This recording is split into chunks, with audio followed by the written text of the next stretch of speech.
CU music scene is amazing. I think I say this all the time. Everybody in the 92 says this all the time. I think Champaign-Urbana has the best arts scene per capita in the U.S. Like, for the amount of people that this community has, the art scene is just outrageous. It's just off the charts. Just the same.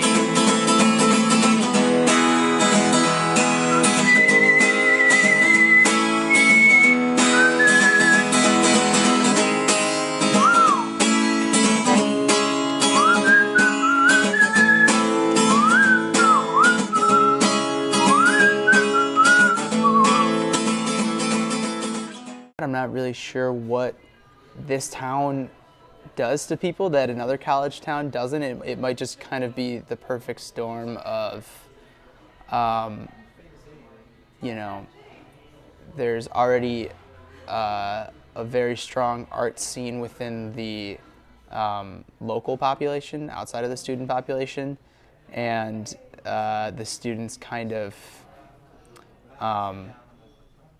you know, add to it every single new batch of students that wants to create kind of adds to that. And I'm not sure if that exists. The local art scene exists in the other college towns. I can't speak for those towns, but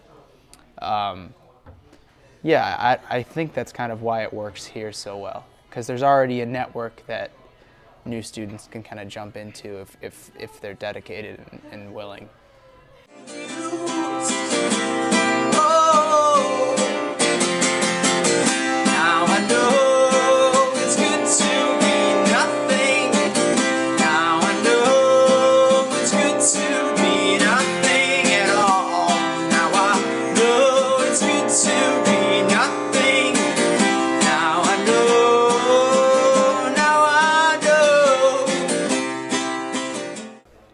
You know, I think that there are a few different parts. There are a few different, factions is the wrong word, but there are a few different disparate parts of the scene. You know, there's the kind of college party scene. Sometimes there's cover bands. Sometimes there's all of that. There's there's kind of the heavy hitters who play the bigger shows at like Mike and Molly's and Cowboy and High Dive and Canopy. And then there's like the DIY scene that plays at like Error and does a lot of house shows and stuff like that. And I think I've found there have been different points within each of those separate categories that I've felt like a spark from the scene. I guess the most notable one was there were two grandkids shows that I thought, like, wow, there's something kind of special going on here. One of them was the Smile Politely anniversary, 5th anniversary at Mike and Molly's. It was like a free show. There was a pretty good amount of people there, and they did like a 15-minute long encore of Down by the River, Neil Young song. And people were just going crazy. Everybody was loving it.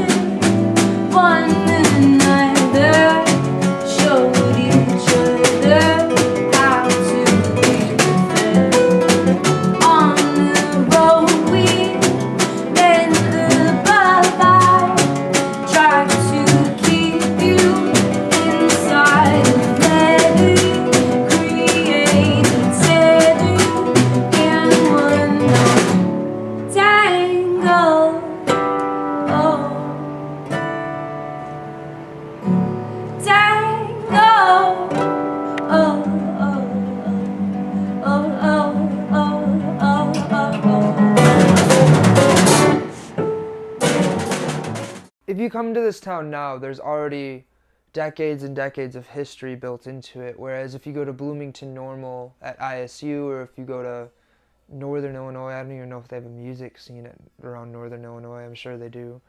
But when you come to this town, there's decades and decades of history. There's REO Speedwagon, there's, all these bands that have just existed and come out of here.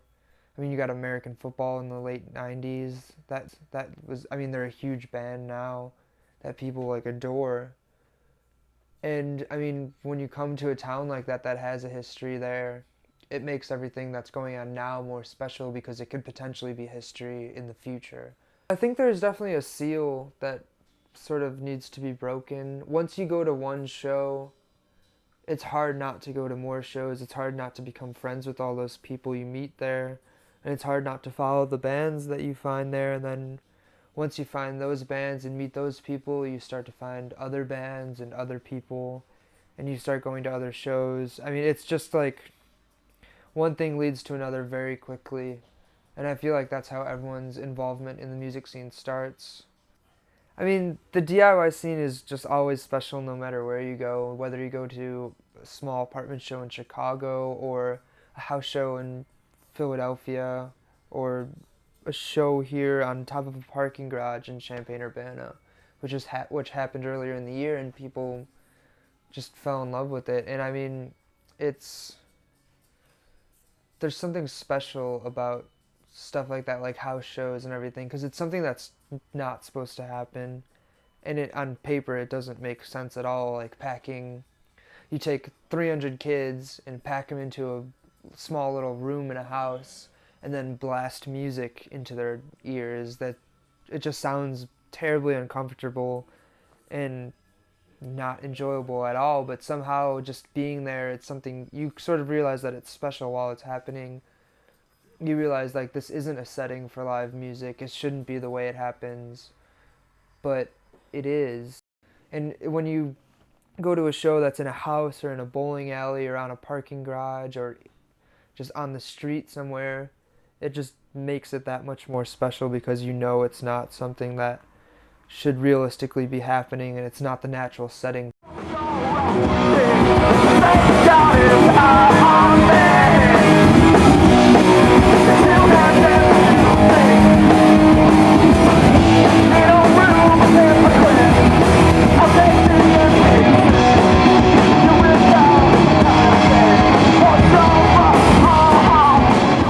Sort of have to search for it or make an effort to go and find it, and then you find all this stuff like hidden treasures of the local music scene that exist around them, and it opens your eyes to what's really going on here. And there's great art to experience. You know, it's just the whole package. And to be honest with you, I've felt more connected to the local community than the student community here. And I think that if people are feeling that they're missing something from this college experience, I think that might be their solution.